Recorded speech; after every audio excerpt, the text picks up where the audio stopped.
This thing is fantastic. What's going on, everyone? It's your boy here, Apollo from Down, Down, Up, Up, and I'm going to be doing this review with Michael here because it's time to be talking about a horror movie.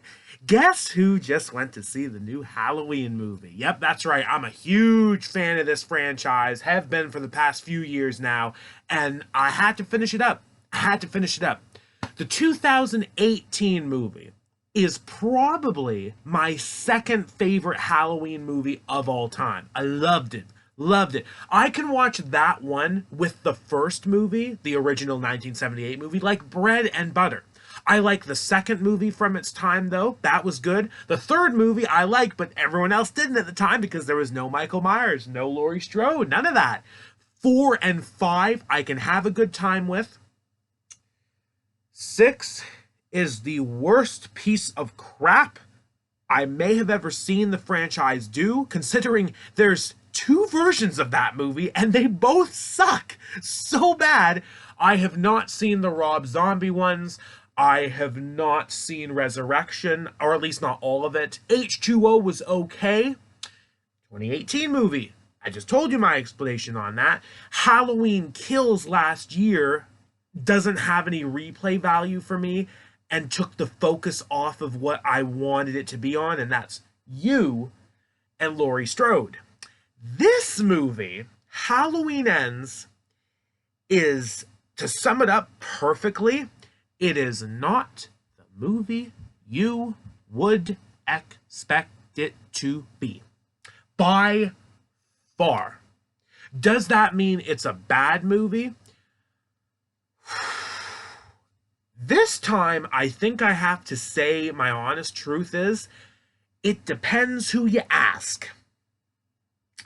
I don't think this was a bad movie, but it has no replay value for me as a whole movie. I can say that. It's got that same feeling with Halloween Kills. Like, I would never watch it again by myself. I would watch this with a friend or someone who hasn't seen it, but I wouldn't watch this again by myself. So, what does that really mean about the movie as a whole ending the franchise? Well, I can't say this is ending the franchise, right? Because you never know what they're going to do. And I'm trying to really give my in-depth explanation before we get into spoilers, because, yeah, spoiler alert, we're going to get there. But it leaves you unsatisfied, I think, is the general feeling of it. But I don't think it makes it bad. Like, if I had to pick between this and Halloween Kills, that's actually harder than you'd guess, honestly. But I would pick this one just because of Laurie Strode. If I wanted to see more of Michael Myers, I would probably pick Halloween Kills. Which, yes, is sort of a spoiler for this movie, but it also kind of isn't. So that's why I said, okay, now, spoiler alert, let's see what we can do about this. Okay, one thing I'd like to give ultimate credit to the movie for, let's go. What's the right word? Well, Easter eggs slash respect to the older movies, because there were a ton of stuff to keep an eye on for this movie. The opening credits, the font, etc., resembled Halloween 3, since this is the third movie in this trilogy. The jack-o'-lanterns at the beginning of this movie changing, I felt like were all the movies that I'd seen. So that was special to me. And the last one just being a blank pumpkin with his guts being ripped open, that just looked good. That was visually appealing. I like that. Like that very much. There is footage of a babysitter and a child watching The Thing, but not the original Thing like in the first Halloween movie, the 78 one, but the Thing that John Carpenter did. So that's really a callback if you know your stuff. Some of the kills in this movie, a throwback to the old movies, and a few other things I'm probably going to miss, like the way Laurie Strode was doing some things like hiding in a closet, throwback to the first movie, Michael Myers getting shot. Well, not Michael Myers, but who had the mask on, again, spoilers, getting shot and falling down. There was just so many little things to pick up with on this movie that you had to pay respect to the previous movies and enjoy the nostalgia. Now, when it comes to the movie and the plot, okay, well, we start off actually somewhat appropriately. Hear me out on this if you've seen the movie. We focus on a new character named Corey. He's a babysitter for this kid as the parents go out. And, well, I don't know why I said that. Of course, the parents are out. It's the whole point of a babysitter. Yeah, I know. I'm terrible at this. But, there is a bit of an accident when he accidentally kills that child by knocking him off a banister at the top, and the child fell and hit the ground and died. And yeah, pretty dark way to start considering there was no Michael Myers, but this is the third movie of the franchise, this new trilogy, and it didn't start with Michael Myers. I like it because we're throwing back to the third movie, which didn't have Michael Myers in it to begin with, excluding being on the television during one of the scenes in that movie. So I like that we started this with something different in terms of no Michael Myers, no Laurie Strode, none of that. It's just a new family that in hindsight isn't really important to the rest of the movie, but getting to know this character Corey is, because he turns out to be the next sort of town hated scumbag because of this accident, which he didn't mean to do. He was trying to get out of a room because he was terrified and the child locked him in, but he didn't mean to knock the kid off the banister because he hit him with the door when he broke down the door. So, trying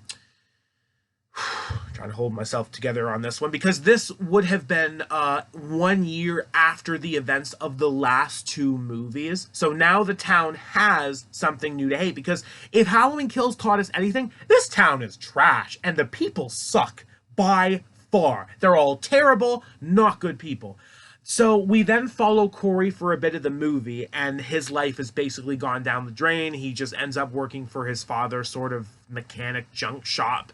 And even gets bullied by, well, not jocks, not typical looking bullies, members of the band, high school band, bully this kid.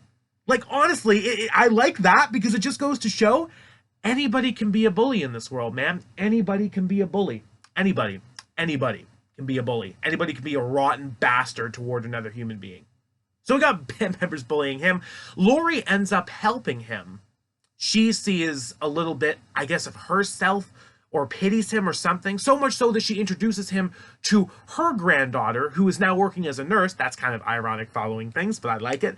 And then it ends up that her and Corey actually like each other and get to know each other, but then, oh boy, he really goes down the wrong path, because after getting bullied by the teens again and knocked off this sort of interpass, Michael Myers grabs him into the sewer and looks like he's going to kill him. But then all of a sudden you see this little sort of flashback of Corey's life, and it's unclear who has this. Is it life flashing before Corey's eyes, or is it Michael Myers looking into his life? Are we doing supernatural things? This is not something that is explained, so there's two different theories on this. Bottom line, he lets Corey go. Corey leaves, kills a homeless person who expected Michael Myers to get him, not leaving that place whatsoever, and he goes down the wrong path, similar to Michael, and they end up double teaming and getting some kills in the movie that were actually pretty good. I didn't hate that part of the movie. It's just Michael Myers was presented very weird in this movie. Very weird. It's like he finally just started becoming an old man. And now, if you've seen these movies, that's not Michael Myers. That's not Michael Myers. He's a supernatural killing machine. He's a zombie-esque. He doesn't get old, so to speak, with what he does. So much so that I think one thing in the movie that's just going to have people continually arguing about, Corey overpowers Michael Myers at one point to steal his mask. I'm dead serious. A punk kid took down Michael Myers and stole the mask. Now, you could go into debate, maybe Michael let him, in a way. Maybe Michael wanted to see where this was going, because he didn't kill him right away. Clearly, Michael didn't have anything too against him at that moment. But regardless, some kid, 24, 25 years old, just took Michael Myers' mask and escaped. Fine with it. Went on his own killing spree, was ready to go with Laurie Strode's granddaughter away, but things really got complicated when Laurie kind of found out what he was doing and didn't want this to go on. And so much so, he's on his killing spree. The kills were really good, by the way. We'll get to those. But Lori fakes him out because she's pretending to commit suicide, ends up shooting a pumpkin when she knows that Corey in the mask is right outside the hallway. Gets his ass, shoots him, falls down the stairs over the banister thing. That's kind of like when Michael got shot in the original movie, the way he sort of backed up and fell out the window when Loomis was shooting him. I like that tribute. But he really is a rotten bastard. So he's like, oh, if no one can have granddaughter, well, guess what? I mean, if I can't have her, you can't have her, etc., etc. He basically commits suicide, you think, so that the granddaughter sees Lori with the knife, thinking that she did it. But ends up that Michael Myers comes back for the mask, and she basically finds out. Oh, the granddaughter basically finds out leaving because he sees Corey's path to destruction. They're like, okay, wait, no, my granddaughter didn't kill this person. But Michael comes back for the mask, and surprisingly, even though Corey stabbed himself in the throat, has been shot twice, he ain't dead. He ain't dead. He's grabbing Michael, thinking like he can get the mask back, and then Michael just breaks his neck and is done with him. But it goes to the point, how did Corey become supernatural all of a sudden? He's just some regular kid. Did touching Michael Myers somehow do something to him in a way? I don't know. The weird thing is, there was some more strange tributing, because at one point, Corey gets this nasty gash on his hand, and I felt like that was a Thorn reference to the 6th and possibly 5th movie. Because he's become some kind of supernatural freak, in a sense. And we keep cutting to his hand. I didn't see the thorn symbol. I didn't. But I'm just curious if that's what it was sort of referencing to. Michael gets him, but he should have been dead when he was shot and stabbed himself in the throat. That's just my opinion. So then we actually get what the movie pretty much was trying to build the audience to come see. We get Laurie Strode versus Michael Myers one more time. She's hiding in the closet, similar as to the first movie. You'll love to see it. And then she overpowers Myers. She stabs his hands to a table, drops a fridge on him. And even though she was ready to let Michael take her for a moment, because she's thinking she's lost her granddaughter, she has nothing else to live for, basically, the granddaughter saves her. Myers' mask gets taken off, his throat gets slit, his wrist gets slit. The town takes him to the junkyard and chop him up into pieces in the grinder. Gotta give credit. Now that body's gone. Can he still come back? Of course he can still come back. It's Michael Myers. But that body is done. Finito. Happy ending. Granddaughter moving on. Laurie Strode and Sheriff getting together, etc., etc. I'm not going to talk about everything in this movie, because there's some things I don't care about. But I wasn't expecting a happy ending to this. I really thought either Michael was going to pull her into the grinder at the end. Oh, think about that ending, why don't you? Or the granddaughter would snap and kill Laurie. Because I feel like she's been the one character that this series has dropped the most ball with, because at the end of the 2018 movie, you see her holding the knife, and all I'm thinking about is Halloween 4, when Laurie's daughter in that movie, the little girl, goes on her little weird spree at the end of it. You're thinking the worst. But they dropped the ball with that too, so why not drop the ball with this one? They've never had the balls to go off on those characters. But I was at least happy enough to see Laurie get a happy ending. The end shot was nice because it showed shots of the house without the breathing and with Michael Myers' mask on the table. Defeated. And then we had the right Halloween music to end the credits. So that was cool. No breathing at the end either, like he's really done. I do like the theory, though, that Michael Myers is now like transferring his powers to other people through like these weird flashback scenes, because Corey somehow got somewhat supernatural. It could have been from that, it could have been something else, I don't know. But then the same flashbacks happen when Michael is about to take Laurie, even though people think it's just life flashing before your eyes. Laurie kept the mask. It may just be a trophy, but I don't know. Something about this is swerving me. But do I want to see this series continue from this standpoint? No, probably not. Am I mad with this ending? No, I'm not mad. I'm not mad because I now can confirm what Halloween movies I know I like to watch, and that is the first movie and the 2018 movie back to back.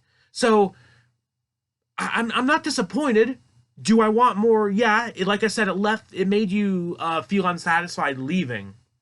But like I can't complain much because you saw Halloween Kills, right? That sort of set the standpoint. I'm gonna switch because my hand's falling asleep. And yeah, I can't go into too much detail. The kills, on the other hand, will go through quick enough.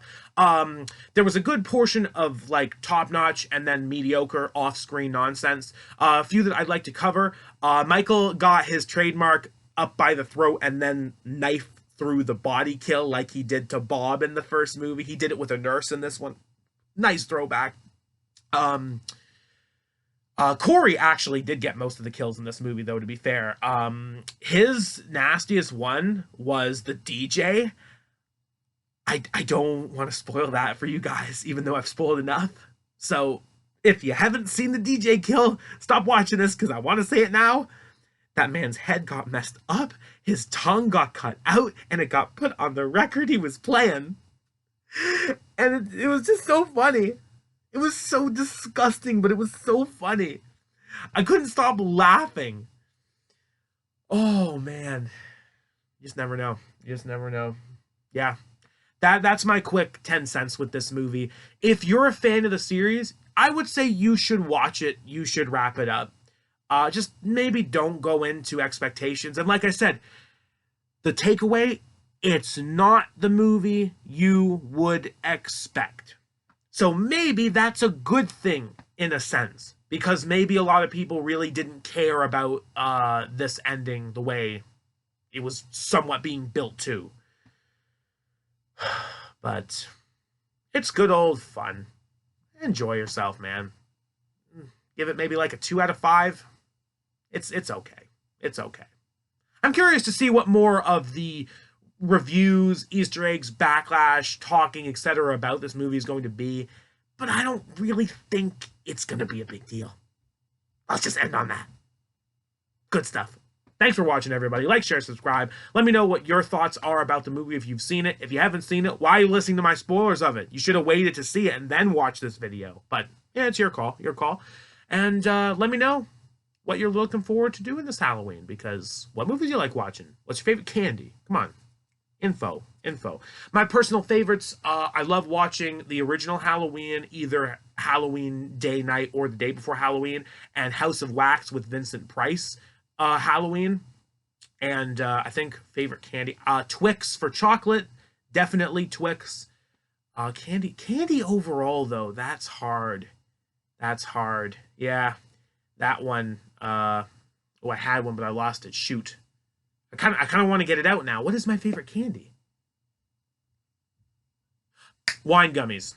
Don't ask why, but that's it. Have a lovely day, folks. We'll see you later. Halloween ends in the book. Keep it real.